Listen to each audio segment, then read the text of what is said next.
எல்லாருக்கும் வணக்கம். எல்லாரும் எப்படி இருக்கீங்க? வணக்கம். சாரி, எல்லாரும் எப்படி இருக்கீங்க? சாரி, கொஞ்சம் லேட் ஆயிடுச்சு.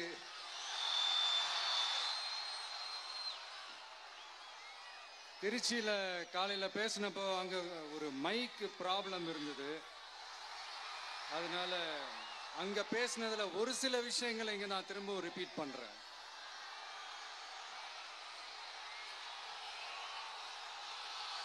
அந்த காலத்துல போருக்கு போறதுக்கு முன்னாடி போர்ல ஜெயிக்கிறதுக்காக குலதெய்வம் கோயிலுக்கு போய் சாமியை கும்பிட்டு தான் போருக்கு போவாங்களாம். அந்த மாதிரி அடுத்த வருஷம் நடக்க போற ஜனநாயக போருக்கு தயாராகிறதுக்கு முன்னாடி நம்ம மக்களை அதாங்க உங்க எல்லாரையும் பார்த்துட்டு போலான்னு வந்திருக்கிறேன். இங்க என்ன பார்க்க வந்திருக்கிற என்னுடைய அம்மாக்கள், அக்கா தங்கைகள், அண்ணன் தம்பிகள், நண்பர்கள், நண்பிகள், உங்க எல்லாரையும் பார்க்கும்போது மனசுக்குள்ள ஒன்னே ஒண்ணுதான் தோணுது. உங்களோட இந்த அன்புக்காக எவ்வளவு பெரிய உயரத்தையும், எவ்வளவு பெரிய வருமானத்தையும், எவ்வளவு பெரிய வசதியையும் தூக்கி எறிஞ்சிட்டு வரலாங்க. உங்களோட இந்த அன்பை விட, இந்த பாசத்தை விட, உங்களை விட எனக்கு இந்த உலகத்துல வேற எதுவுமே பெருசா தெரியல.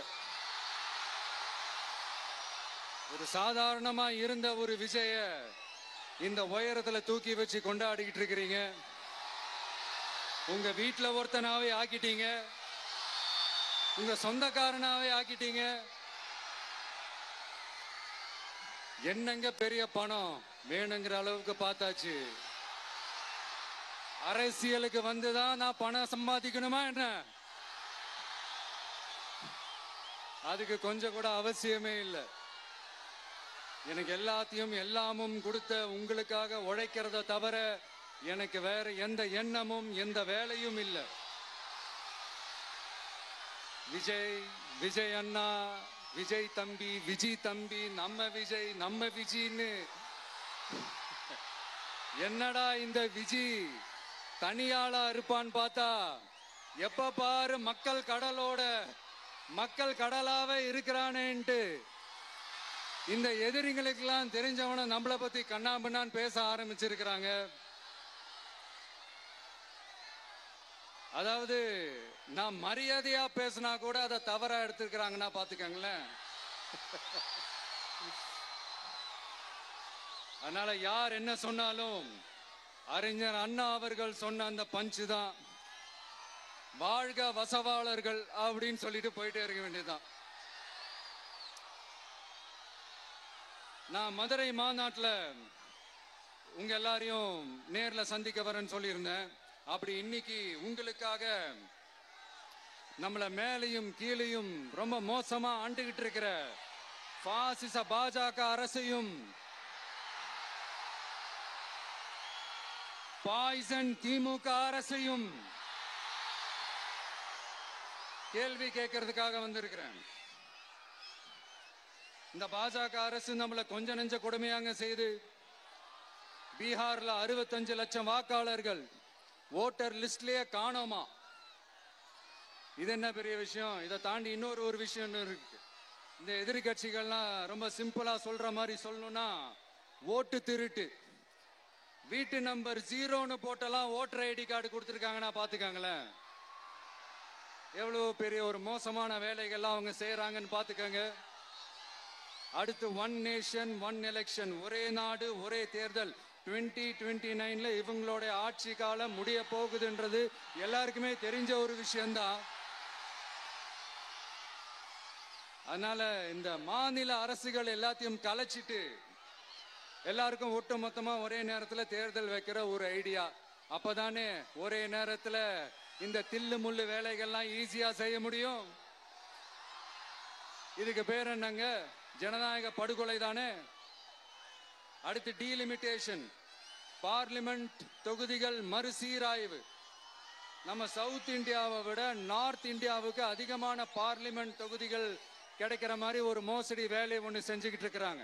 இதைத்தான் டிவிகே முதலையே எதிர்த்தோம், இப்பவும் எதிர்க்கிறோம், இனிமேலும் எதிர்ப்போம். அதனால இந்த SIR, one nation one election, delimitation, இதெல்லாம் எதிர்கட்சிகளை அழிக்கிறதுக்காக ரொம்ப ரொம்ப முக்கியமா நம்ம சவுத் இந்தியாவோட அந்த பவரை குறைக்கிறதுக்காக செய்யப்படுற ஒரு மோசடி வேலைகள். இது ஒட்டுமொத்த இந்தியாவுக்கும் பாஜக அரசு செய்யற ஒரு துரோகம். சரி, பாஜக அரசு தான் நமக்கு துரோகம் செய்யறாங்கன்னு பார்த்தா இங்க திமுக அரசு நம்மள நம்ப வச்சு ஏமாத்திக்கிட்டு இருக்கிறாங்க.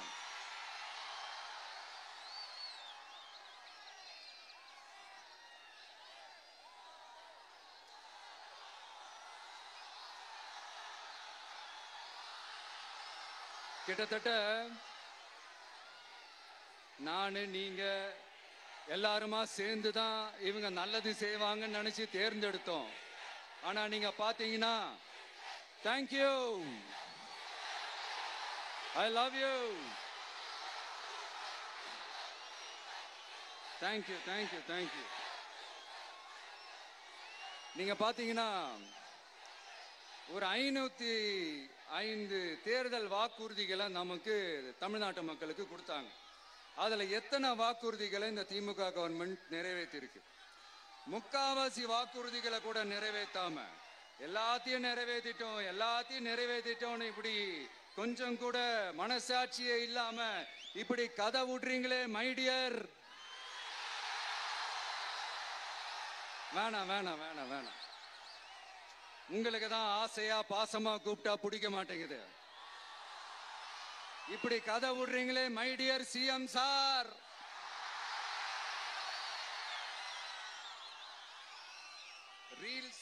ரீல்ஸ் வேற, ரியாலிட்டி வேற நீங்களே சொல்லிட்டு இப்ப நீங்க விடுறது அம்பட்டும் ரீல்ஸ் தான். அதுல எல்லாம் பாதியில அருந்தும் போயிடுச்சு. அப்படி அருந்து போன ரீல்ஸ் எல்லாம் கொஞ்சம் என்னன்னு பாப்போமா? கேஸ் சிலிண்டருக்கு மானியமா 100 ரூபாய் தரேன்னு சொன்னீங்களே, தந்தீங்களா? 1000 ரூபாய் ஒருத்தர் விடாம எல்லா பெண்களுக்கும் தருவேன்னு சொன்னீங்களே, தந்தீங்களா? டீசல் விலையில மீதி இருக்கிற 3 ரூபாய் குறைப்பேன்னு சொன்னீங்களே, குறைச்சிங்களா? நீட்டு தேர்வை ரத்து செய்வோம்னு சொன்னீங்களே, ரத்து செஞ்சீங்களா? கல்வி கடனை ரத்து செய்வோம்னு சொன்னீங்களே, ரத்து செஞ்சீங்களா? வருஷத்துக்கு 10 லட்சம் பட்டதாரிகளுக்கு வேலை தருவேன்னு சொன்ன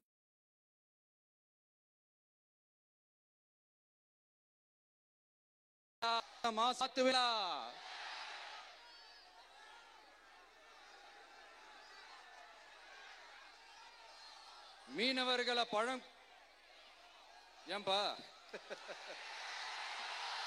மீனவர்களை பழங்குடியின பட்டியல சேர்ப்போம்னு சொன்னீங்களே, சேர்த்தீங்களா? மீனவர்களுக்கு 2 லட்சம் வீடுகள் கட்டித்தரப்படும் சொன்னீங்களே, கட்டி தந்தீங்களா? அனைத்து மீனவ கிராமங்களிலும் மீன் உலர்த்தும் தளம் அமைக்கப்படும் சொன்னீங்களே, அமைச்சு கொடுத்தீங்களா? நெசவாளர்களுக்கு கூட்டுறவு சங்கத்துல கொடுக்கிற கடனுக்கு வட்டி 12% இருந்து 8% குறைக்கப்படும் சொன்னீங்களே, குறைச்சிங்களா? ஆட்டோ ஓட்டுறவங்களுக்கு சொந்த ஆட்டோ வாங்க 10,000 மானியம் வழங்குவோம்னு சொன்னீங்களே, வழங்குனீங்களா? அரசு ஊழியர்கள் ஆசிரியர்களுக்கு ஓல்டு பென்ஷன் ஸ்கீம் கொண்டு வருவேன்னு சொன்னீங்களே, கொண்டு வந்தீங்களா? பகுதி நேர ஆசிரியர்களுக்கு பணி நிரந்தரம்னு சொன்னீங்களே, செஞ்சீங்களா? சத்துணவு மற்றும் அங்கன்வாடி பணியாளர்களுக்கு அரசு பணி உறுதின்னு சொன்னீங்களே, செஞ்சீங்களா? முதியோர் உதவித்தொகை 1500 ரூபாய் தருவேன்னு சொன்னீங்களே, தந்தீங்களா? தமிழகத்தில் இருக்கும் வேலை வாய்ப்புகள்ல 75% தமிழர்களுக்கு என்ன சொன்னீங்களே, தந்தீங்களா? 3 லட்சத்தும் மேல் இருக்கிற காலி பணியிடங்கள் நிரப்பப்படும் சொன்னீங்களே, நிரப்புனீங்களா? தூய்மை பணியாளர்கள் பணி ஊதியம், ஓய்வூதியம் போன்ற கோரிக்கைகள் நிறைவேற்றப்படும் சொன்னீங்களே, நிறைவேற்றினீங்களா? மக்கள் நல பணியாளர்களாக 25,000 பெண்கள் நியமிக்கப்படுவார்கள் சொன்னீங்களே, நியமிச்சீங்களா? ரேஷன் கடையில மீண்டும் உளுந்து வழங்கப்படும் சொன்னீங்களே, கொடுத்தீங்களா? அனைத்து அரசு வேலை வாய்ப்புகளிலும் பெண்களுக்கு 40% முன்னுரிமை வழங்கப்படும் சொன்னீங்களே, கொடுத்தீங்களா? 35 வயதுக்கும் மேற்பட்ட திருமணமாகாத ஆதரவற்ற பெண்களுக்கு கல்வி தகுதிக்கு ஏற்ப அரசு வேலை வழங்கப்படும் சொன்னீங்களே, வழங்கினீங்களா?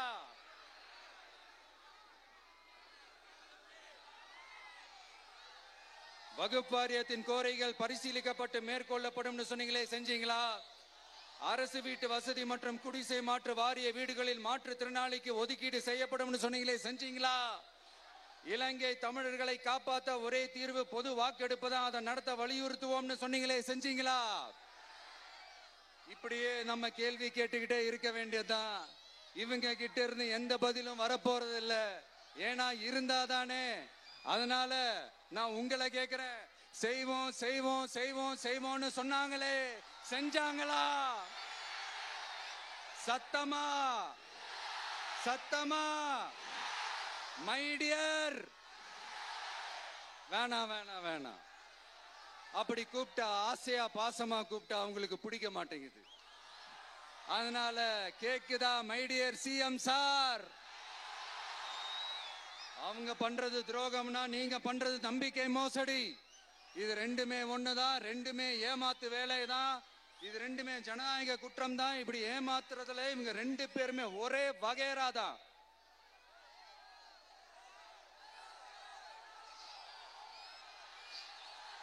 முந்தானேத்து வரைக்கும் ஒன்றிய பிரதமர், இப்ப இந்திய பிரதமர். இப்படி மாத்தி மாத்தி பிளேட்டை மாத்தி மாத்தி பேசுறதுல நம்ம சிஎம் சார் ரொம்ப பிரில்லியன்ட்.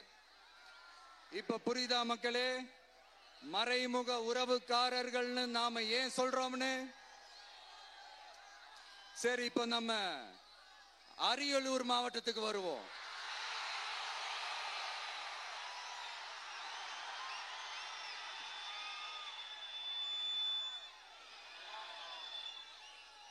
தமிழகத்தோட வறட்சியான மாவட்டங்கள முதல் வரிசையில காலங்காலமா இருக்கிற மாவட்டம் தான் நம்ம அரியலூர் மாவட்டம். சிமெண்ட் உற்பத்தியும் முந்திரி உற்பத்தியும் நடக்குது. பட்டாசு தொழிலும் கொஞ்சம் நடக்குது. ஆனா இங்க இருக்கிற இந்த தொழிலையாவது மேம்படுத்தலாம்னு இந்த கவர்மெண்ட் ஏதாவது யோசிக்குதான்னு கேட்டா ஜீரோ தான். சிமெண்ட் ஆலைகளால ஏற்படுற மாசுபாட்டுல இருந்து மக்களை பாதுகாக்க என்ன நடவடிக்கை எடுக்கப்பட்டிருக்குன்னு தெரியல. யுனெஸ்கோவோட உலக மரபு சின்னமாக அறிவிக்கப்பட்ட கங்கை கொண்ட சோழபுரம் கோயிலை முறையாக பராமரிக்கணும். ஜெயங்கொண்டத்தில் ராஜேந்திர சோழனுக்கு மணிமண்டபம் அமைக்கலையே ஏன்?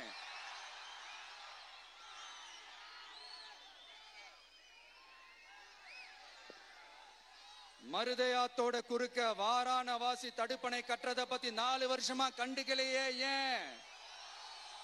அரியலூர்ல இருந்து ஜெயங்கொண்டான் காட்டுமன்னார் கோயில் வழியாக சிதம்பரத்துக்கு ரயில்வே வழித்தடம் அமைக்கணும்ன்ற கோரிக்கை என்னாச்சுன்னு தெரியல.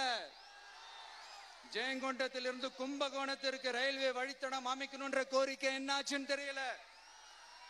அரியலூர்னாலே முந்திரி உற்பத்தி தான் பிரதானம். அதனால முந்திரி தொழிற்சாலை அமைக்கணும்ன்ற கோரிக்கை என்னாச்சுன்னு தெரியல. இந்த மாவட்ட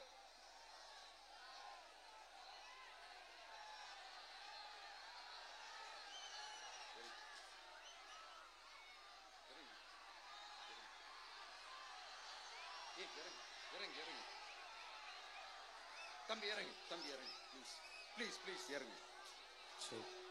இறங்குப்பா ப்ளீஸ். அண்ணா அது சாஞ்சி போயிடுச்சுண்ணா, இறங்க சொல்லிருங்கண்ணா.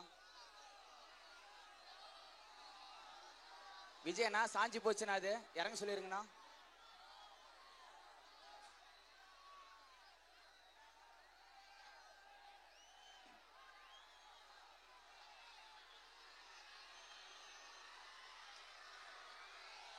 ஹலோ பிரதர் சார், அவரை இறங்க சொல்லுங்க ப்ளீஸ்.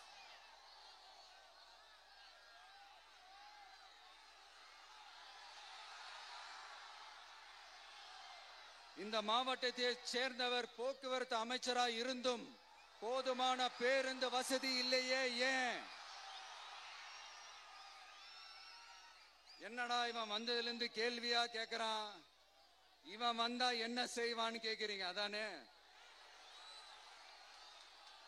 தீர்வை நோக்கி போறதும் தீர்வை காண்றதும் மட்டும்தான் நம்ம டிவிக்கோட லட்சியமே. நம்மளோட தேர்தல் அறிக்கையில இதுக்கான விளக்கத்தை ரொம்ப தெளிவா சொல்லுவோம். ஆனா அதுக்கு முன்னாடி அதை செய்வோம் இதை செய்வோம் இந்த பொய்யான வாக்குறுதிகள்லாம் எப்பவுமே கொடுக்க மாட்டோம். எது நடைக்கு சாத்தியமோ எது உண்மையோ அதை மட்டும்தான் கொடுப்போம். ஆனா அட் த சேம் டைம் மருத்துவம், குடிநீர், ரேஷன், கல்வி, அடிப்படை சாலை வசதி, மின்சாரம், இந்த மாதிரி அடிப்படை விஷயங்கள்ல நோ காம்ப்ரமைஸ். பெண்கள் பாதுகாப்புல, சட்டம் ஒழுங்கு பாதுகாக்கிறதுல நோ காம்ப்ரமைஸ். சிம்பிளா நம்மளுடைய விஷன் என்னன்னு சொல்லணும்னா, ஏழ்மை வறுமை இல்லாத தமிழகம், குடும்ப ஆதிக்கம் இல்லாத தமிழகம்,